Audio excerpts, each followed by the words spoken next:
show you how I made this adorable crossover wrap with braiding on the circular knitting machine. I am just like loving the circular knitting machine so much. There are so many things that we can do with it. And today I really got inspired because I watched the 2019 version of Little Women last night. And I was like, you know what? I love the little wraps that they're wearing. And I know it wasn't historically accurate. So these are not something that you can find back in the day. But there's so many uses for this. Like, I'm always cold anyway. So I really sat down and I was like, okay, how do I recreate this? And on the circular knitting machine, it's so simple. It's a tube. And yes, you need to do some braiding. That takes a lot of time, but it was just a tube. Now, I did run out of yarn. I will be perfectly upfront. I ran out of yarn. I wanted it to be actually a lot longer. I think I ended up with, let's see. My machine says 276, but I will tell you it's inaccurate because that counter is wrong. But I would have loved to have had like 340 or something like that, just to give it a lot more body. But you'll see, let me give you the detail. So here's our little braiding detail. It goes across. And then I do have it tied in the back. Again, if it were bigger, it would have met here in the center and the ties wouldn't be noticeable. In the movie, that's how one of them, I think Emma Watson's character actually had one that tied in the back. And I actually like that because then it can be convertible and you can take it off and wear it as a scarf. So anyway, thank you so much for joining me today. Don't forget to like, subscribe, and if you are brand new here, we do have a Grrl Gang membership here now on YouTube. And what that means for you is that you get early access to any pattern testing. There are subscriber only or member only lives that we're gonna do, and a lot of other goodies coming your way. So consider, for the price of a cup of coffee, if you want to support the channel, you can click the join button down below and become a member of the Grrl Gang, of the inaugural Grrl Gang, because it's brand new. It's so exciting. Anyway, without further ado, let's dive in. I started by casting on with about 5 rows of waste yarn, and then I added about 20 rows of the working yarn. You'll add as many rows as you want from where you want your braiding to start. Then I went through and created the pattern, and I actually marked on pins 7, 11, 12, 13, and number 17. So that is where I marked. I also would like to print out some numbers because the numbers on the pins are really hard to see, so I had to count like 20 times to make sure I was correct. But because this is also a tube, it's going to be folded in half. So I focused on that left side to mark my pattern. And what this is doing is it's marking it so that when we drop the stitches, this is where we're going to start the braiding from. Now you're just gonna knit away until you have the length of project you want to do. You can use this same braiding effect on ear warmers, on scarves. I did it on this crossover wrap, but just keep going until the length that you need. All right, now I ran out of yarn. I was hoping I would have more. I had a big Lion brand Pound of Love in this color right here, and I had used some of it at the holidays, so I didn't have as much. My counter says I did 274 rows, but I know this is probably not accurate because, as we know, these counters are not that accurate. But I just wanted to make it as long as possible. Forgot to even record this part, but this is important. So what I ended up doing is when I was going around with the last row of red, I actually dropped the stitches at the points that we marked way back at the beginning of the project. So down here at the beginning of the project, we put our stitch markers. Wherever they are, they're in here. We put our stitch markers, and I actually notated they were on row 7, 11, 12, 13, and 17, okay? So then when I got here and I went to cast off on row 7, I dropped the stitch, and then on 11, 12, 13, I dropped the stitch, and then over here on 17, I dropped the stitch as well.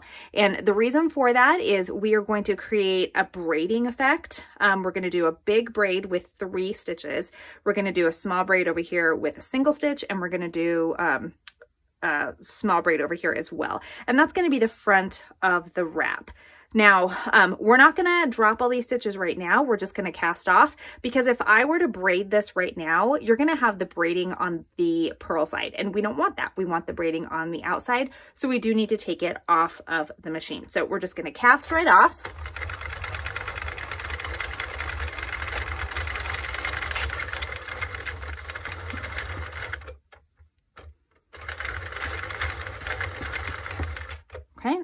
Excellent. And again, hopefully I have enough to make the size that I want, but now I'm going to stretch it out. And then I am going to end up crochet finishing these edges, but let's go ahead and stretch this out next.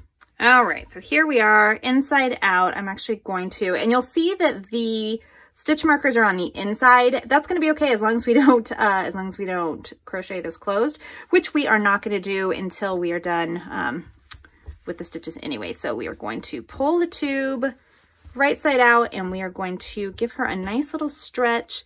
I do like to line up my ends here. There we go.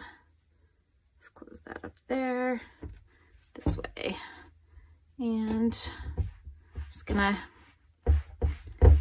give her this nice little stretch here. I'm pretty happy with my tension. I did end up using my little 4-volt electric screwdriver for a lot of this. It looks just like this. She doesn't go fast. She's super slow. In fact, my hand is faster. But because I was doing a lot of rows on this one, I decided to go with that. You still have to, you know, manage your tension and all of that. Okay, so I'm just gonna stretch. I'm gonna get this all stretched out.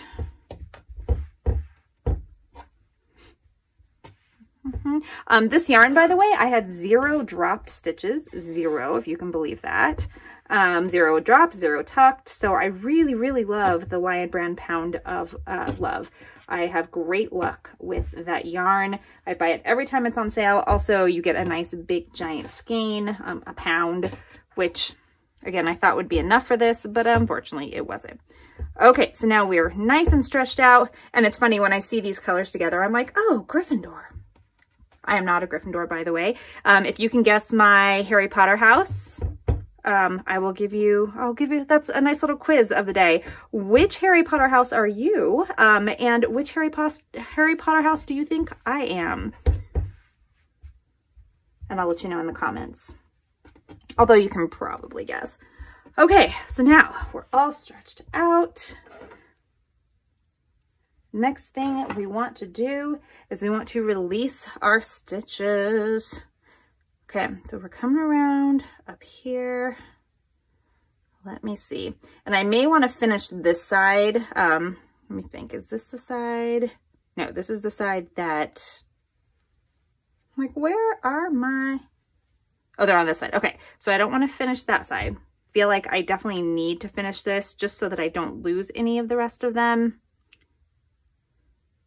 And with the other end still open, I just want to make sure I'm not going to mess myself up. I'll be able to get my hand in there, make all the stitches, and then I can finish up that side when we're done. All right, we're gonna go for it. And what's gonna happen though, when we get back up here, when we do our braids, we are gonna have to connect those somehow. So what I'll probably do is just take, I do have some of this yarn left, and I'll loop it through these and just tie it off. Because I am gonna do probably another crochet finish on here just to give it a clean edge. We'll see, but for now, we're just going to crochet finish the rest of this together before I pull it. Now, this could be a huge mistake. Who knows? That's why I love just trying things. And I really encourage all of you to do the same. Play around. It's only yarn. I say that all the time, but it's only yarn. If something happens, you can unravel it and start over.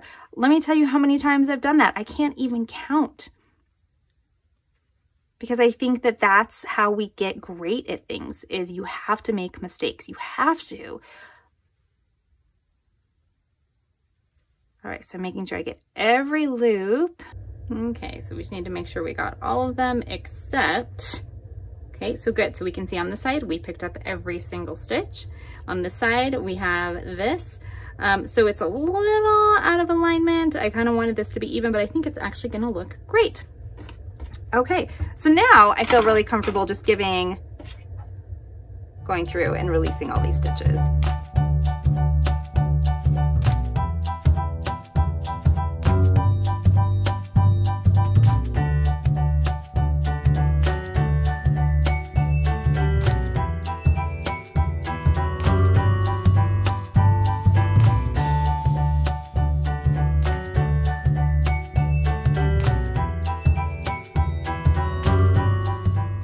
so now it is time for the braiding. Now I'm going to start with the middle. That is the biggest one, and I'm actually using a bigger crochet hook than I typically do. This is an 8mm, and it is because we have a number of pieces of yarn here. So I'm going to start by putting the first loop through, and then again taking this one, putting that through, coming over here, and picking up that loop as well. So we have these 3 loops right here. They are on our crochet hook, and I feel comfortable taking these off. You don't want to drop those loops, because if you do, guess what? It's going to completely come unraveled. One of the fears of working with drop stitches.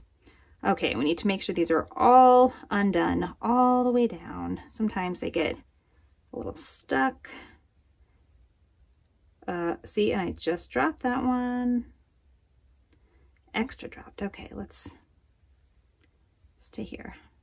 Are those all on the same plane? Yes. All right. So now what we're going to do, we're going to start this braiding process. Okay, so we have these 3 that are already on here, and we are going to, I'm actually going to twist one time, and that's going to kind of give it this definition right there. And then I think I am going to do 3 at a time. So we're going to take 3 and then pull it through. And be careful, you don't want to lose it.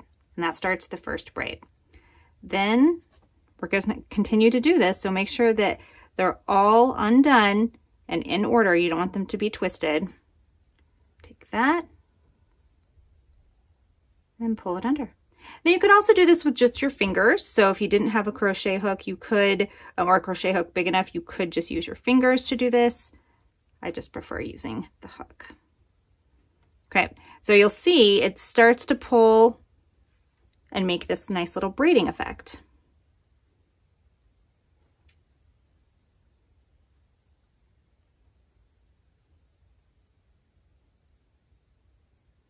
And I'm just going to keep doing this. Again, it's pretty long, so it's going to take a little bit to do this. But we'll keep going. And then after I get done with this side and go all the way down to the end, we're going to secure it with another stitch marker, because we are going to get that in place, and then we'll come back and do the smaller braids as well. All right, now when I get to the smaller, what I've done is I've actually used a smaller, this is a 5mm crochet hook, and I'm only taking 2. So I tried it originally with doing 3 and the larger, and I didn't like the way it was looking. So we're just going to do 2, and again, continue that braid that we're doing. So just 2 on 2, continue. And then you're going to get this really small braid. Now it's not as noticeable as this, but you'll see when it's on both sides of this one, it's going to add a really cool detail. Especially, I mean, folks, we're using a knitting machine here. So, you know, you're going to get these regular knits, or these regular stitches, but if you can add a little detail with just a little extra work, let's go. It's finished this row, so let's just go ahead and we're getting it all nice and flattened out here so you can see the pattern. All right, so here is our pattern. She's lovely, she's beautiful. Oh my gosh, love. And then just to show you again, what I ended up doing at the top, I have these just in place right now. And what I'm gonna end up doing is I might go back with this. Normally what I would do is I would weave through with a needle and then just pick up those little stitches. But I might, just cause this end, yarn there. What I might end up doing is just doing a single crochet all the way down and picking up those stitches just to add a little bit to this end. I don't think it'll change it, and especially because I wasn't able to do the 20 rows that I wanted here, I think it'll add a little bit here because I just have this much yarn left. I think it's just enough to do a single crochet there. Also, we need to finish this end, and this end will be simple because all we're gonna do now, we have it all flattened and laid out. We're gonna crochet finish this closed, and that is gonna be it. And then we're gonna put it on the mannequin and see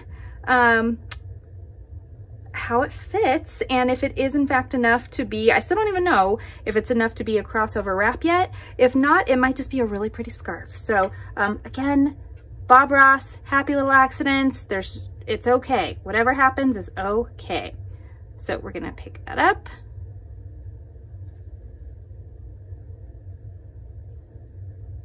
And then we're just gonna crochet finish. Now I wanna say thank you so much to all of you that stick around, that comment, that give me ideas. I appreciate all of you. My brain needs to be stimulated. I'm neurodivergent all the way, and I always need something new.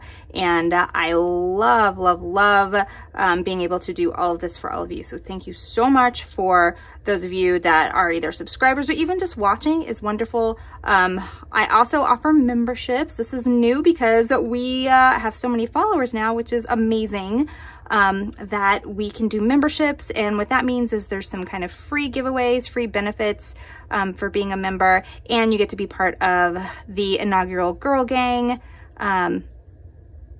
which is kind of cool.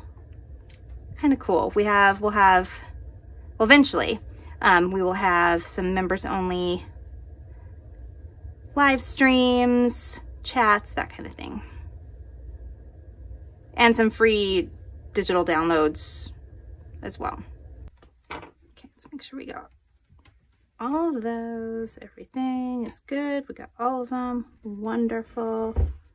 Wonderful. Okay, I'm gonna leave this tail on here because I'm not sure if I'm gonna do, I don't think I'm gonna do anything over here. But now we're coming back to this end now that this end is done. And we are just going to go into each of these stitches and just do a little single crochet action here. And it may not be enough yarn, but all right, so now I'm gonna pick up right here. So I have this loop here, and I'm gonna pick it up right through there. Might have to take off my little stitch marker. Just don't want it to drop here. So okay. So we're going to hold that in my finger. We're gonna put the loop through there because we're gonna pick that up, but I also want it to go through here just so that there we go. Now we captured it, and I'm gonna do the rest the same way. Excellent. Okay, it's not perfect, but they're locked in and it looks good. All right, let's see how long she is. Okay, and I'm freaking out a little bit because it turned out so good. I wish I had made it longer.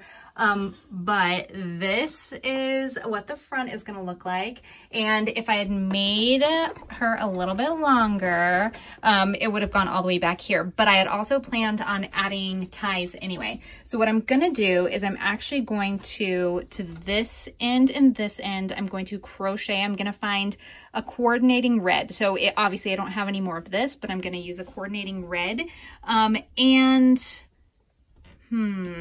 So I think I'm just gonna do two what do you call those, ties on the side, and then same thing on this side. Although I could just do one tie.